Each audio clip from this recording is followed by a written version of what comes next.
everyone. Welcome to the Mindset Playground, where you're going to get your daily dose of positivity.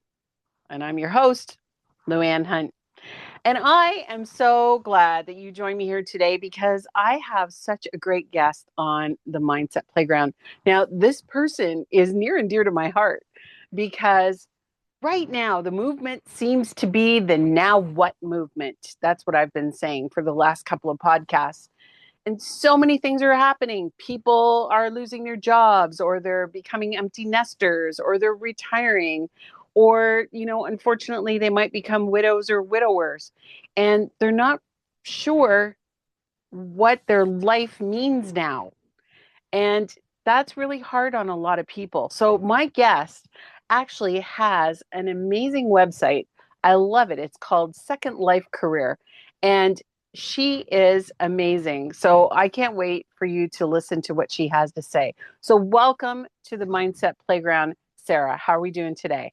I am good. Thank you so much for having me, LouAnne. What a beautiful introduction. I don't think I could have asked for anything more perfect. Thank you so much. Oh, well, you deserve it.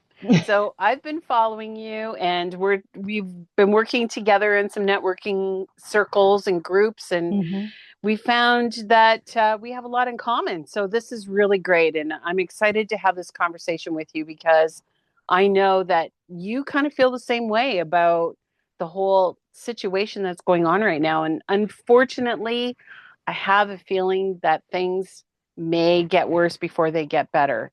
So I think that we're here to tell people a basic message. Please don't panic.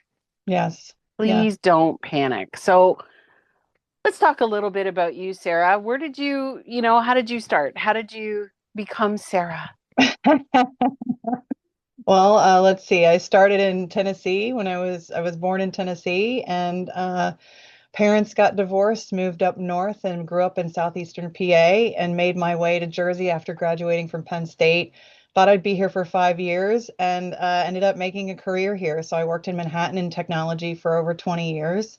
I started out as a systems engineer, and then I moved into the sales side, supporting everything from nonprofits to financial companies and all everything in between.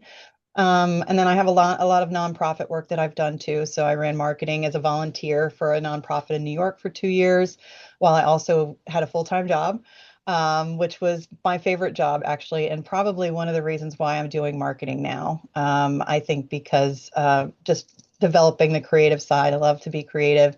But also be in service and support of others in their businesses and their lives in various ways. So I don't know how far we want to get into any of the, there's a lot that I offer, so it just kind of we'll just peel back the layers. But I've been working for myself since 2018, And full what time. started that? So, because I know you said that you were working like in Manhattan and that you had a position. And Mhm. so I know that that taught you a lot, but what Okay. what was it that uh, that you experienced, or what made you decide to go into business for yourself? Well, what's interesting is when I worked at a company actually North Chelsea, they were part of a networking group in Long Island. And when I went to this group, all these people were entrepreneurs, and I had never really been exposed to it in that way before. I mean, I come from a family of entrepreneurs, farmers, horse trainers, things like that. But I hadn't actually been around people in the business sense. And so when I saw that, I found it really fascinating. So I would go to these meetings every 2 weeks, and I made some wonderful relationships, and have continued to keep some of those in my life. And I kind of got the bug for being an entrepreneur when I was there. And so while I was in corporate, I started looking at opportunities, and franchising came across my desk. So I started doing franchise consulting and coaching. It's not selling franchises, it was about matching people. So that's the one thing I can't sell anything I don't believe in. And I'm not, gonna kind of do that stereotypical sales thing. It's just not what I'm about. I'm not going to sell you something you don't need. It's really about looking at where your gaps are, and what you feel like you need to either grow your business or you might need in your life. And so I look at all of those things when I work with folks. Even today, I do that. But that kind of got the bug started. And then down the road, I had to pivot because of the pandemic and because of a loss, a major loss to that business that I started. The founder of that business tragically died, and his wife shut the company down. She gave us the IP. She said, you know, do what you want. So I created a website, started my own business under my, built the contracts with all the franchisors. I had about 70 contracts when I started. And I think I launched in February of 2020. And then we all know what Wow. happened a month later, which who can believe the pandemic is 6 years ago? Isn't that I crazy to know. even think about that the pandemic was 6 years ago? And like, if we think about all the things that have happened from then to now, I mean, for me, I can say that there's been a lot of change in that time. And so, uh, as an entrepreneur, I would say the biggest word is constant, is change and pivoting. Like you have to keep looking to stay on your game, especially now in the age of AI and how fast things are moving technology wise. Yeah, and you brought up a really great point about don't panic when you and I were talking before this, because really, if you are a positive person at all, or if you want a positive message out of this, it very well could be a blessing in disguise. Mm-hmm. You Yes. know, when something happened to me. I ended up losing a job that I absolutely loved, and it was my retirement career. Mm, And so the first thing I thought of was, now what? now what? Yeah, But everybody who I told the story to said this happened for a reason. that's right.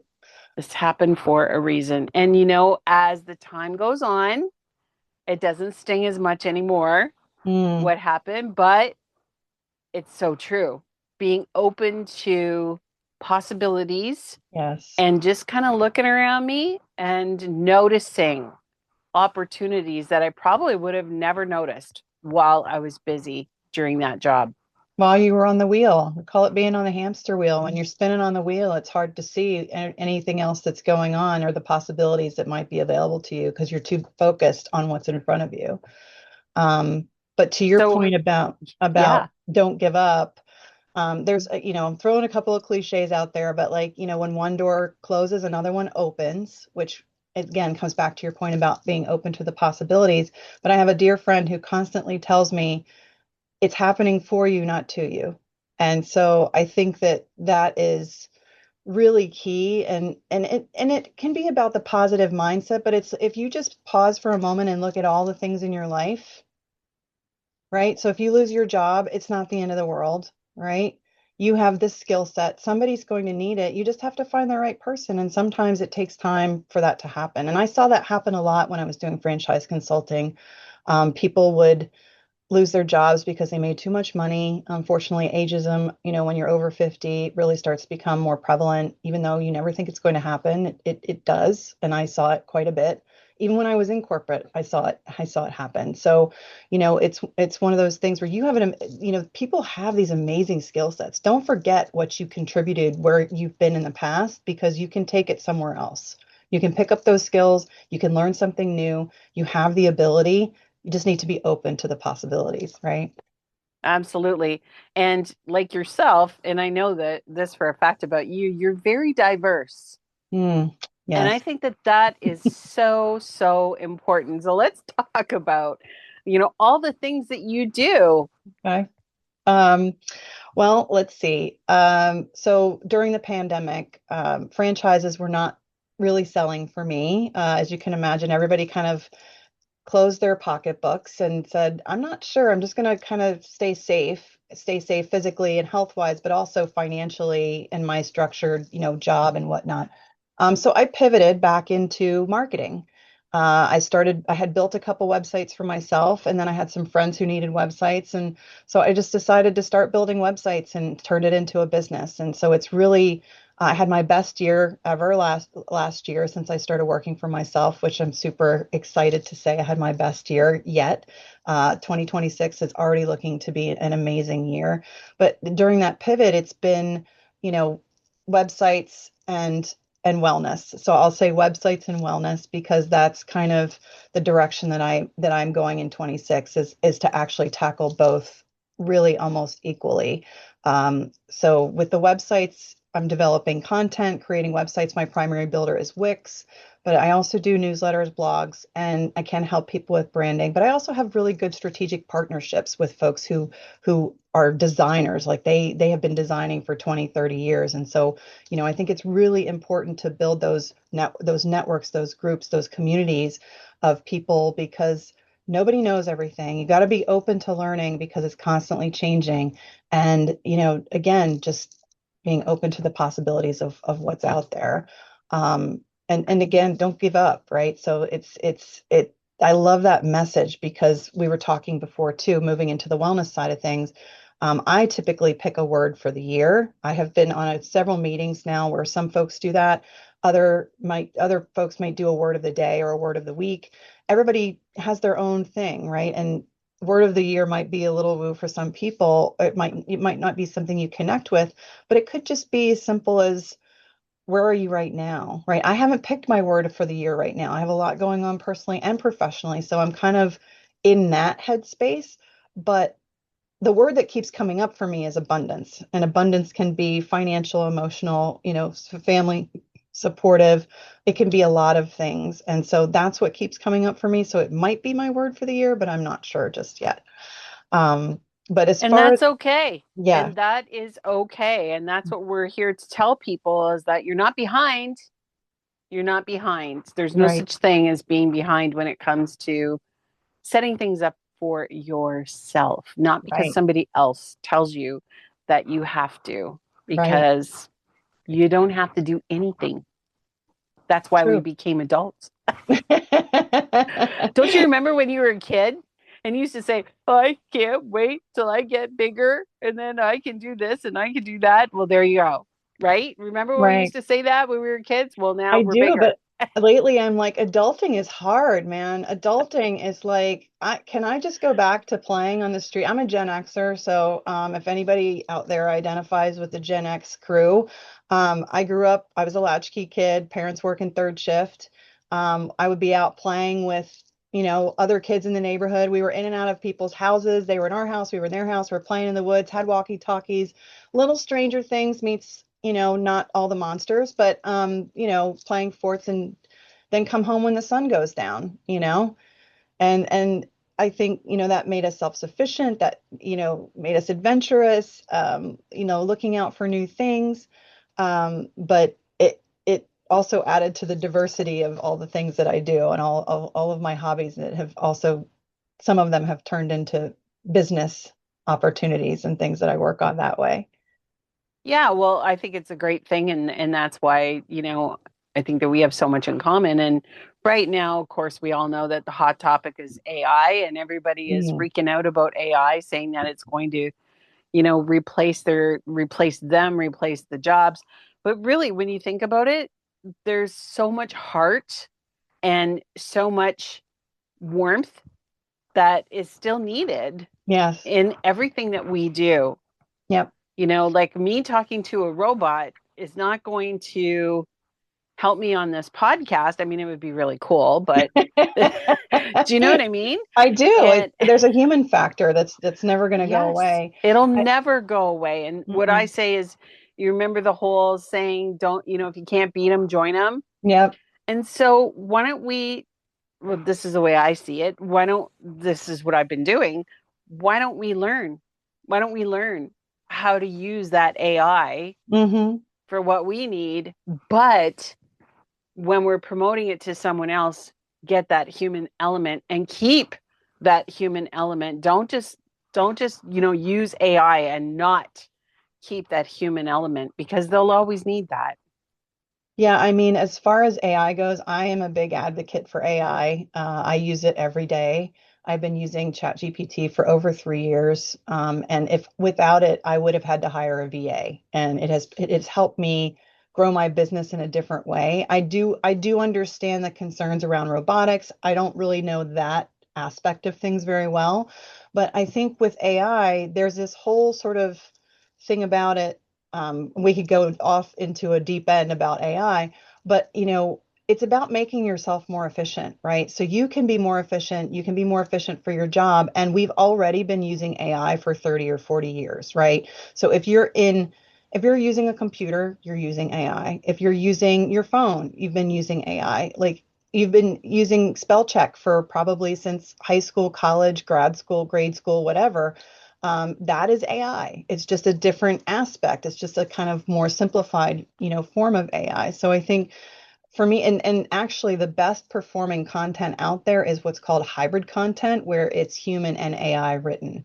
So it's the human factor doesn't go away because there's a compassion, all the emotions, right? A computer cannot connect with those emotions. It can try to emulate or simulate those things, but it can't technically do that. So anyway, yeah, we could go on about AI, but I'm a big fan, and I think that, it's one of those things where you have to adapt. You have to adapt and just figure out small ways to bring it in, right? It doesn't have to be like become an expert overnight. Just pick something that you love to do and say, okay, well, how could I use AI to help me do this better? Right? Or if I Yeah. have like all these ideas, like the other day I took notes from a networking meeting and it had everybody's contact information. I dumped it into AI and I said, here, put all of this content into a spreadsheet for me. I want these column headers. It did it in a minute, not even, so it can be a tool to help save you time as well. Yeah. And then I know that you're into websites, and you and I had spoken a while ago, and you said you made some wonderful suggestions. Thank you You're very about my welcome. website. And I did take your advice.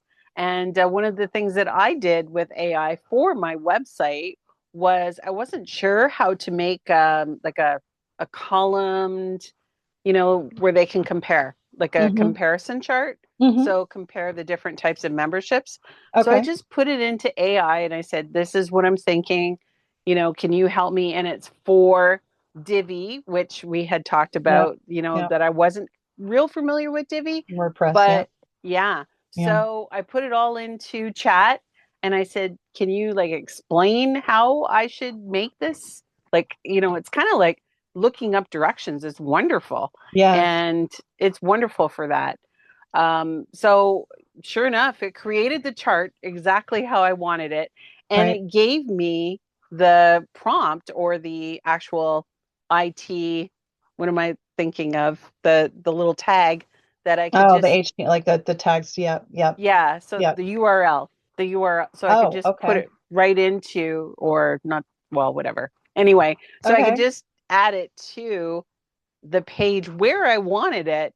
Right. And as soon as I did that, like within Just populated seconds, it for you. it That's great. completely Great. populated it. Right. And it's beautiful and it was That's easy to awesome. change. And so, yeah, so I'm definitely listening to what you have to say, Sara. Well, So, thank you. I appreciate that. It's funny that I mean, and I want to get into other things before we run out of time, but with the way that tech is changing, I have, I'm sure everyone has their basket of tools, and once we get into the wellness aspect, I call all my tools in my wellness toolbox it's my toolbox. It's my tool. Am I using my tools in my toolbox, my wellness toolbox? But the same thing comes into play with technology, with the work that you do. It's like, look at the tools that give you the most value to be able to accomplish what it is that you want to do, whether it's goals, projects and work and whatever tasks, or it could even be stuff to help you around the house with stuff that's like,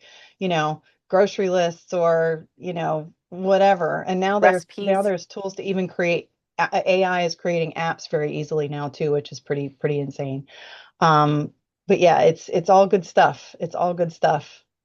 So, let's get into your exciting news because I know that you have some things going on I and that do. you are once again pivoting and I am. changing direction. So, let's talk about that.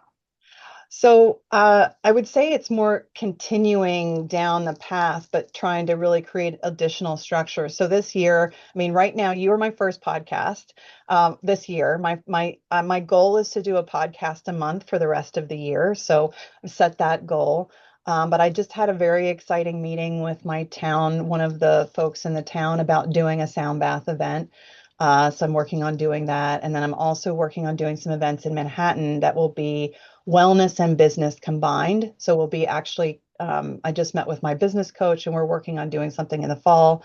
And then I'm working with with an attorney right now on creating something for the New York City bar in Manhattan. So it's really exciting to be doing that. And then I also have a talk that I do about how we can do hard things, but the can is crossed out because we already do them.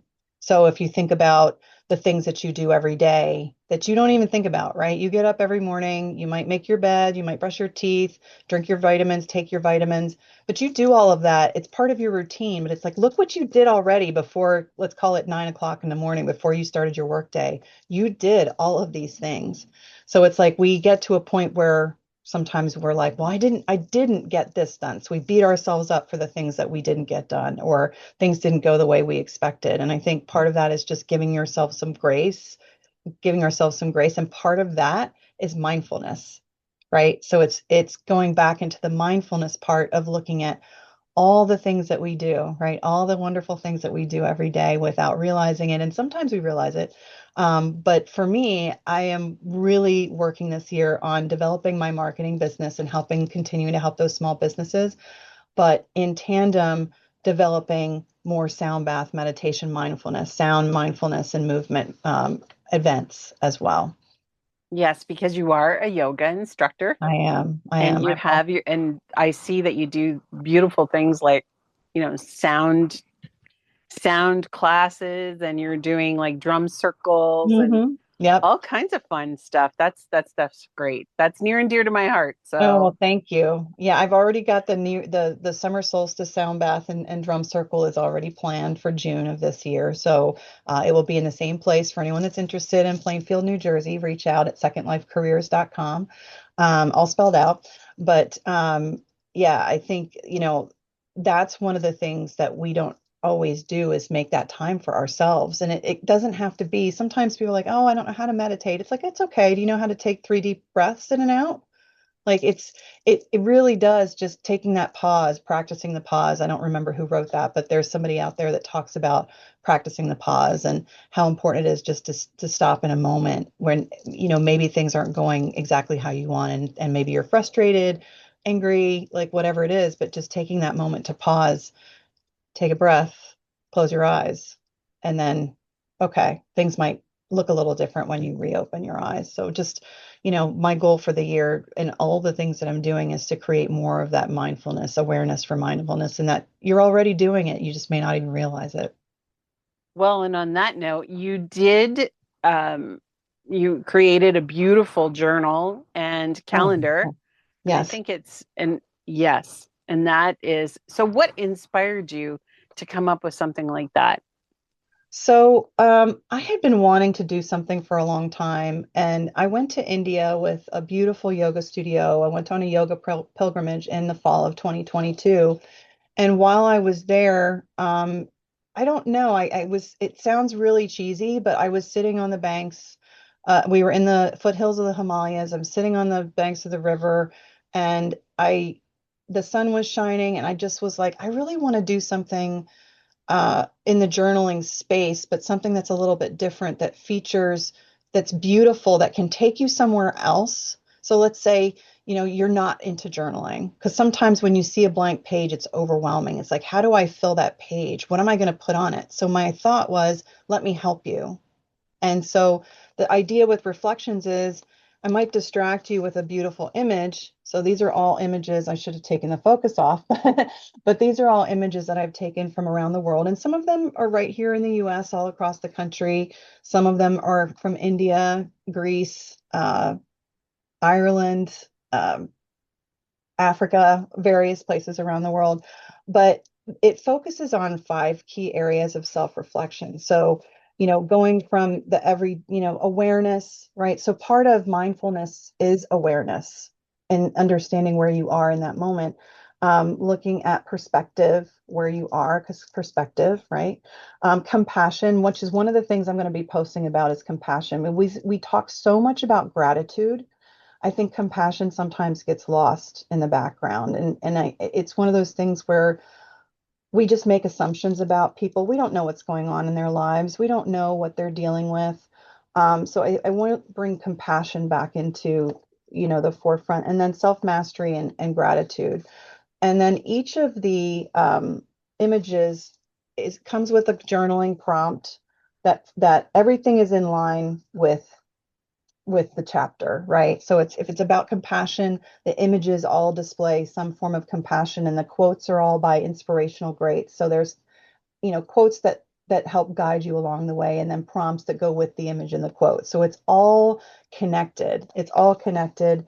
And the hope is really just that it helps people who aren't into journaling. So there are big, long, open pages, but then there's these little blurbs and stuff like that where you have room to write, or you can just look at the pretty pictures and say, oh, that's cool. I want to go there. So kind of this travel photography thing. But I got the idea when I was in India, came home and just decided I had to do it. And from Wow, that's a there, great idea. I Yeah. developed calendars as well. So I have desktop tabletop calendars. So there's 2026. They're different images and quotes every year. And then I also have candles. So it's a whole brand. I have candles, and the candles are aligned with the chakras. So if anyone is familiar with energy centers in your body, the candles are all aligned with the chakras. Right now I have four, but I am working on another three for the seven main chakras. And this one is for the crown, and they all have fun little names. Like the crown is intuitive clarity, and this one is sage and lavender. So they're all on my website, but that's kind of part of the process, is the tools in your toolbox. So maybe a candle does it for you. You can do candle meditation as well, where you just stare at a candle, just moments, those mindfulness moments. Somebody says that's somebody's trademarked it somewhere, but mindfulness moments are so important. Yeah. So now I know that you're also going into the speaking world. Hmm. And how is that how is that going to work into your whole business with everything that you have going on? Oh, that's a great question. I mean, it's really the speaking is really going to kind of bring in the beginnings and kind of it kind of brings it all together. One of the main things I want to speak about right now is what I talked about earlier about how we can do hard things. We already do. I have worksheets, so I have interactive aspects that come with that. I spoke at Rutgers in 2024 with that. I also talked briefly last year when I was in the Bronx at a school in the Bronx about bringing wellness, talking at a cybersecurity event, but bringing wellness into technology into every day. So, it's really about bringing together how we do hard things, bringing that mindfulness into play, and how you can easily implement these things. They don't have to be this 30-minute commitment, right? I mean, that would be great if you have the time, but if you only have 3 minutes, then give yourself 3 minutes. Like there's Power of Positivity right now is doing a 30-day gratitude challenge. And I went to their meeting last Friday, and it was phenomenal. All these people coming together, sharing experiences about their daily gratitude practice. So there's so many tools out there. It's just finding the one that works for you. And so Yeah. coming back to your question around speaking, it's really about bringing all of those things together. Well, that's great. And this is what you find you're calling right now. And this is what Hmm. you're working on. Yes, yes, So, yeah. And when you work on something that's so near and dear to your heart, it's kind of like finding yourself again because it's what brings you joy. yes. And that's what I'm finding is so important when it is time for that what now stage should really be right now because find something that brings you joy, even if it's just the intern, Mm. like the interim, Hmm. and then that way you can go back to looking for a job or starting your business or something to that effect.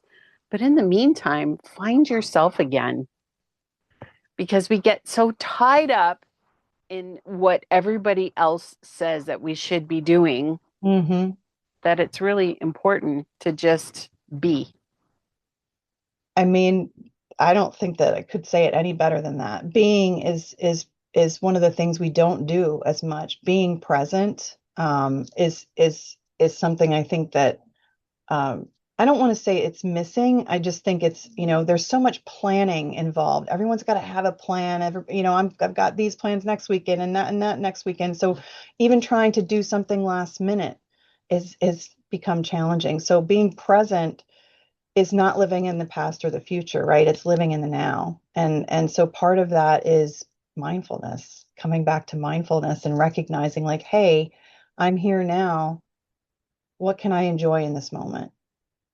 Oh, that's really How can great. I find joy in this moment? And it takes time. This is a just like anything else, it's a practice. It's a muscle you have to work. You have to exercise it. One of my mentors also talks about meditation and how, and again, it doesn't need to be meditation. It could be prayer. It could be any moment where you can pause and connect with yourself. Because when you do that, you actually get more done. When you can actually pause, you get more done than if you're just pushing through and pushing through exhaustion. So taking that moment and being present in joy or in just peace, right? So if you have a very busy, chaotic life, finding moments for peace, being present in the moment where you can find peace and quiet, whatever that is. I don't have kids, but for the folks that have kids that are also holding down full-time jobs, running around, or, whatever it is, those moments of peace can really turn things around, I think. And to come full circle back to what you said in the beginning of what's next, right? How do you figure out what's next when you're spinning on the wheel, when you're running on the hamster wheel, right? Because you can't see anything else except what's in front of you. Well, the thing is that your brain cannot think of two separate things at the same time. Did you know that? Like, it is proven, a proven fact that you cannot be sad and be happy at the same time. Okay. It's Did a not know proven that. fact. Okay. Yes. Okay. So, whatever one you choose is the only one that your brain can focus on. So, if you're choosing to focus on what happened and you're staying in that sad part, just know that all you have to do is flip the switch and Yeah. start thinking of something else. And we are so lucky that our brain will forget. Well, maybe not forget, but it'll at least put it aside Right. for a few minutes while you're thinking of this because it can't do two things at once. Right. Well, So that's what really important. it really is. And so I know we need to end in a moment, but what I'll say is to your point, it sometimes our minds won't even do that, right? It's like it won't change gears because it's too focused on, it's caught up in the moment, right? I call it spinning. For myself, I spin. I get into them. I'm like, all right, I got to do this, this, this, this. So I'm like, all right, let me pull this tool out of my mindfulness or wellness toolbox. That one doesn't work. I'm like, let me try a different one. Let me try a different one. I just keep pulling them. So the more tools you have, the more options to help you get out of that spin, get out of the wheel, get out of the cycle of what's not working for you. Absolutely.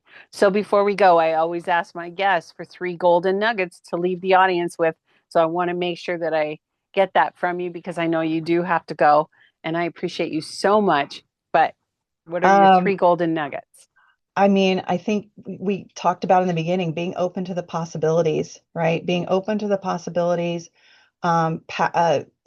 taking that pause, practicing the pause, and just being present and connecting with yourself. Really it feels like when you can do those things, I don't know if those are really nuggets, some of them I think overlap, but when you can do those things, then you might see a change in yourself too. You might be happier. You might be like, you know what? Losing that job was the best thing that ever happened to me. Look at what I get to do now. Not what I have to do, what I get to do, right? So again, one door closes, another one opens. Absolutely. I appreciate you so much, Sarah, more than you know. Oh, So I thank you so have much. enjoyed getting to know you and I have loved working with you. And I hope I'll see you again on the Mindset Playground. I would love that. Thank you for having me. It's been a joy to work with you, speak with you, and talk about all of this great stuff. My true hope is that it helps someone, is whatever it is that somebody finds it. Again, your nuggets, right? Somebody finds a little nugget in there that's helpful to them. Absolutely. And I'll put all of your information in the description below so that whoever is listening to this can get in touch with you. Fantastic. Thank you so much, LouAnne. I appreciate you. I appreciate you too. Namaste. Namaste.